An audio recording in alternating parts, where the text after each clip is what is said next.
அன்பே சிவம் மனமே குரு என்றுணர்த்திய குருவே போற்றி. சத்தும் சித்தும் எதுவென்று உணர்த்திய குருவே போற்றி. எனக்குள் இறைவனை உணர வைத்த குருவே போற்றி. நித்திய ஆனந்தமான நித்யானந்த குருவே போற்றி. சிவலிங்கம்னார். மானுட ஆக்கை வடிவு சிவலிங்கம், மானுட ஆக்கை வடிவு சிதம்பரம், மானுட ஆக்கை வடிவு சதாசிவம், மானுட ஆக்கை வடிவு திருக்கூத்தே அப்படின்னார்.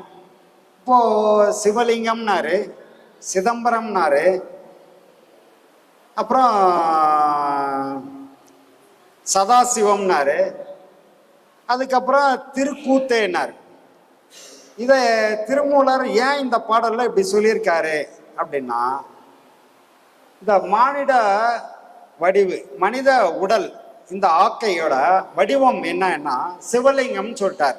இந்த சிவலிங்கத்துக்கு பல்வேறு விஷயங்களை நம்ம மக்கள் சொல்லுவாங்க. நம்ம அது சித்தர்கள் ஞானிகள் எல்லாம் சொல்லி வச்சதுதான். ஒவ்வொருத்தரும் ஒரு சில பாடல்கள்ல ஒவ்வொரு மாதிரி சொல்லியிருக்காங்க. இது திருமூலர் சொன்னது இப்ப நான் சொன்ன விஷயம். ஆனா இதே திருமூலரை இன்னொரு பாடல்ல உள்ளம் பெருங்கோயில் உன்னுடம்பு ஆலயம், வள்ளல் பிரானார்க்கு வாய் கோபுர வாசல், தெல்ல தெளிந்தார்க்கு ஜீவன் சிவலிங்கம். அவரும் அங்க சிவலிங்கம் சொல்லிட்டார் இல்லையா? அப்போ இன்னும் ஒரு சில ஞானிகள் சொல்லும் போதே,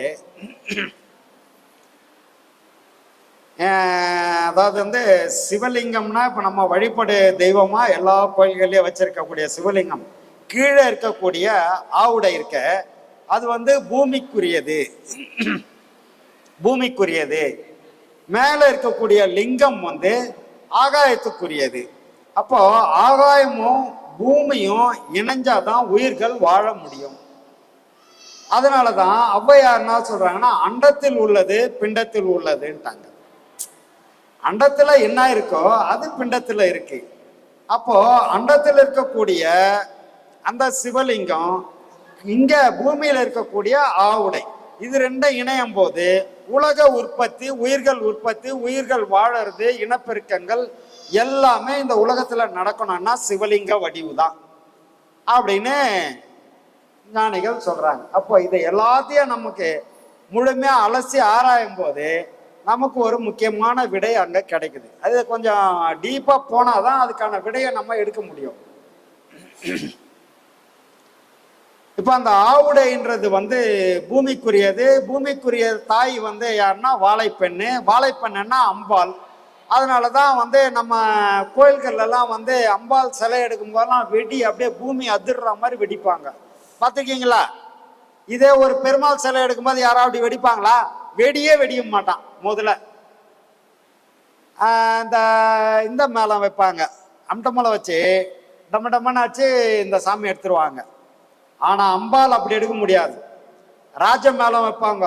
ராஜ மேளம் சும்மா கும்ம காதை கிழிக்கும், வெடி பூமி அதிர்ற மாதிரி வெடிப்பாங்க. அப்ப காரணம் என்னன்னா, பூமிக்குள்ள இருந்து அம்பாள் வராங்க, பூமிக்குள்ள இருந்து அம்பாள் வராங்க, சக்தி, அவங்க சக்தி வடிவான வாழைப்பெண் வராங்க அப்படின்றதுக்கான அடையாளம். பூமியில அவ்வளோ பெரிய வெடி வெடிப்பாங்க. அதுதான் இன்னைக்கு நம்ம கோயிலெல்லாம் ஆவுடையா இருக்கிறது. அதுதான் ஆவுடைனா பூமியை தாங்கக்கூடிய தாங்கு சக்தி அப்படின்னு சொல்றோம். இது மேல இருக்கிற சிவலிங்கம்ன்றது ஜீவகாந்த அலைகளை உருவாக்கி மின்காந்த அலையை கொண்டு இணைக்கிறது. அது மின்காந்த அலைன்ற மேல இருக்கக்கூடியது சிவலிங்க வடிவலையும், கீழே இருக்கக்கூடிய ஆவுடைன்றது ஜீவகாந்த அலையையும் உருவாக்கி செயல் புரிஞ்சுக்கிட்டு இருக்குதுன்றதை இங்க சொல்றாங்க. புரியுதா? உங்களுக்கு விளங்குதா? இது இல்ல குழப்பம் இருக்கா? ஏதாவது சந்தேகம் இருந்தா கேட்டுருங்க. நான் சொல்றது உங்களுக்கு புரியுதா? ஒருத்தர பதில் புரியலையா? புரியுதா? அப்போ இதுதான் உடல் தத்துவமா இருக்குது. நம்ம உடலுக்கு மொத்தம் 96 தத்துவங்கள், உடல் இயக்கத்துக்கான 96 தத்துவங்கள் இருக்கு இல்லையா? அதெல்லாம் பெரும்பாலும் உங்களுக்கு எல்லாம் தெரிஞ்சிருக்கோம். அதெல்லாம் நான் நேரம் ஆகிட்டே இருக்கோம். அப்ப அந்த 96 தத்துவங்களை இயக்கக்கூடிய மிகப்பெரிய இயக்கு சக்தியாக நம்ம மின்காந்த அலை இறங்குது. அதே போல தாங்கு சக்தியாக இருந்து கொண்ட சக்தின்ற அந்த ஆவுடை தாங்கி இதை ரெண்டுத்தையும் இணைச்சி நமக்கு உயிர்கள் வாழறதுக்கும் உருவாகிறதுக்கும் இந்த உலகம் சுபிட்சமா இருக்கிறதுக்குமான செயல்களை புரிஞ்சுக்கிட்டு இருக்கு. இது உடல் தத்துவம்.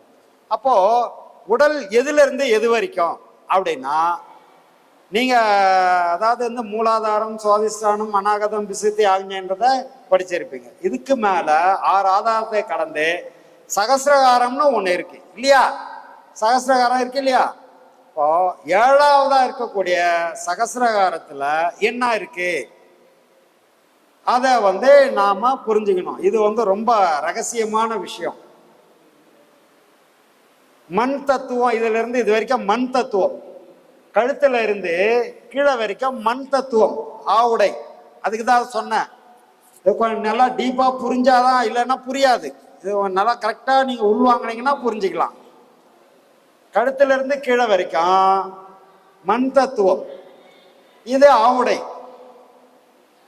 ஆவுடைக்கு மேல இருக்கிற சிவலிங்கம்ன்றது ஜீவகாந்தாலய நமக்குள்ள அனுப்பக்கூடிய ஆற்றல், மிகப்பெரிய பேராற்றல். அதை தான் அண்டத்தில் உள்ளது பிண்டத்தில் உள்ளதுன்னாங்க. அப்ப அங்க இருக்கிறது எல்லாம் இங்க இருக்கு.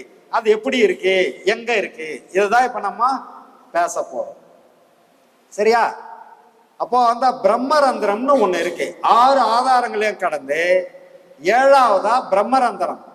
உச்சிக்கு கீழே உள்நாக்குக்கு மேலே வெச்ச விளக்கு எரியுதடி, அச்சுள்ள விளக்கு எண்ணெயும் இல்லை தண்ணியும் இல்லை, சிக்குது சிக்குது வாழைப்பண்ணு.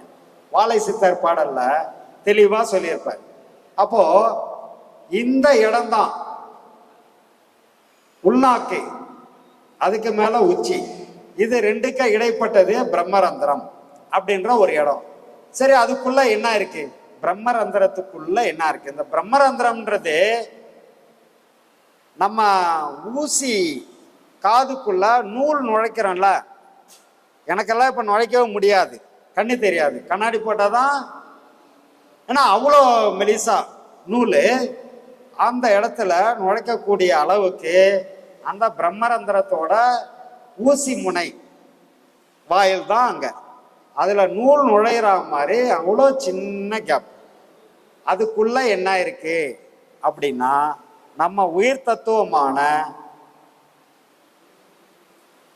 சிவலிங்க வடிவான உயிர் தத்துவம் அங்க.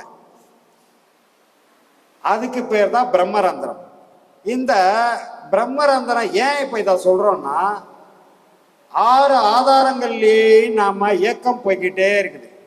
இந்த 6 ஆதாரங்களையும் கடந்து பிரம்மரந்திரம்ன்ற இடத்துக்கு நம்ம வரணும். அப்போ குரு சொல்லி கொடுத்த மாதிரி இந்த பாடங்களை எல்லாம் சிறப்பா செய்து ஒரு நிலையிலையும் நம்ம உயர்த்திக்கிட்டே 6ஆவது நிலை ஈஸியா வந்துடும். 6ல இருந்து இந்த பிரம்மரந்திரம் போறது இருக்கே, அது ரொம்ப கடினமான நிலை. அதுக்காக தான் இந்த 6 நிலைகளையும் இயக்கி இயக்கி பழக்கப்படுறோம். இதுக்கு பேர் மடைமாறின்னு சொல்லுவாங்க. நம்ம மூச்சு காத்த முன்னாடியே இயங்கிறது, மூக்கு வழியா இயங்கிறது, சாதாரணமா எல்லா மக்களுக்கும் இயங்கிறது. ஆனா ஒரு ஞானியா, ஒரு குருவா, ஒரு சீடரா இந்த பாடம் வாங்கி பாடம் பண்ணி அவங்க அனுபவ நிலையில மடை மாத்தி பின்பக்க வழியா இயக்கிறத தான் இந்த பிரம்மரந்திரத்துல வேலை செய்யும். புரியுதா உங்களுக்கு? பிரம்மரந்திரத்துல எது வேலை செய்யணும்னா, மடை மாத்தி நம்ம மூச்சிய வாசியா மாத்தி கொண்டு போய் பிரம்மரந்திரத்துல கொடுத்த பாடத்தின்படி பிரம்மரந்திரத்துல அந்த வேலை நடந்ததுன்னா அங்க நீங்க உங்க உடலை பார்க்கலாம். எந்த உடலை? இந்த மண்ணுக்கு போற இந்த பரு உடல் கிடையாது, சூட்சும உடலை நீங்க அங்க பார்க்கலாம். அது பாடம் நல்லா பண்ணவங்களுக்கே தெரியும். அவங்க பாடம் பண்ணிக்கிட்டே இருப்பாங்க. அவங்களுக்கு முன்னாடி அவங்க நிற்பாங்க. உட்காந்து பாடம் பண்ணிக்கிட்டே இருப்பாரு, அவங்களுக்கு முன்னாடி இவங்களாம் நல்லா தெரியும். அதுதான் கண்ணாடியில் தன்னை காண் அப்படின்னாரு. கண்ணாடியில், கண்ணுல இருக்கக்கூடிய நாடியில நீ உன்னை பார்க்கணும். நாங்க கண்ணாடியில் தன்னை பார். ஏன்னா நம்ம ஆளுங்க நான் கண்ணாடியை வாங்கி வீட்டில் மாட்டிட்டு அதில் போய் பார்த்துட்டு இருந்தா இருக்கிறத இருக்கிற மாதிரியே காட்டும். ஆனா கண்ணாடியில நீ எப்படி குருடு செவிடா இருந்தாலும் கூட அங்க உன்னை காட்டுறது பளிச்சுன்னு காட்டும். காரணம் என்ன அப்படின்னா, ஆன்மா அவ்வளோ பிரகாசமானது, உயிர் அவ்வளோ பிரகாசமானது, பிரகாசமா உன்னை காட்டும். நீ காலையில இருந்து மூஞ்சி கழுவிட்டு கண்ணாடியில பார்த்தாதான் பார்த்தா மாதிரி இருக்கும். மூஞ்ச கழுவாம போய் பார்த்து பாரு, உனக்கே வாந்தி வந்துடும் இல்லையா? நம்ம எப்படி இருக்கிறோமோ அப்படிதான் கண்ணாடி காட்டும். ஆனா கண்ணாடியில பார்த்தேன்னு சொன்னா நீ எவ்வளவு அழகா இருக்கிறன்றத அது காட்டும். அது யாரும் பார்க்கல. அதை பார்க்கறதுக்கான முயற்சியை இனிமேல் தொடர்ந்து செய்யணும். செய்தா பார்க்கலாம். அதை பார்த்தா என்ன ஆகிட போகுது? சோறா வரப்போகுது, துட்டு வரப்போதா, பேங்க் பேலன்ஸு கூடுமா அப்படின்னா அதெல்லாம் கூடாது. இருக்கிறதும் கூடும். ஏன்னா நீ இதை பார்த்துட்டீன்னா அங்கெல்லாம் போக மாட்டேன். சரியா? இதை பார்த்துட்டா உனக்கு உலகப்பற்று நீங்கிடும். பணப்பற்று, உலகப்பற்று, பாசம், ஆசை, பாசம், காமம் எல்லாம் போய் உன்னை நீ பார்க்கறதுக்கே முடிவு பண்ணி அங்கேயே உட்காந்து உன்னையே நீ பார்த்து உனக்குள்ள ஒடுங்கிடுவ. அதை தான் அவர் சொன்னாரு, தன்னை தானறிய தனக்கு ஒரு கேடு இல்லை. கேடு இல்லைன்னா இந்த ஆக்கைக்கு அழிவு கிடையாது. உன்னை நீ பார்த்துட்டீங்கன்னா அன்பே சிவம் மனமே குரு என்றுணர்த்திய குருவே போற்றி. சத்தும் சித்தும் எதுவென்று உணர்த்திய குருவே போற்றி. எனக்குள் இறைவனை உணர வைத்த குருவே போற்றி. நித்திய ஆனந்தமான நித்யானந்த குருவே போற்றி. குரு பிரம்மஸ்ரீ நித்யானந்தரே போற்றி போற்றி. ஆகாமியத்தை உணர வைத்த குருவே போற்றி. இன்ப துன்பம் நாட்டம் எதுவென்று உணர்த்திய குருவே போற்றி.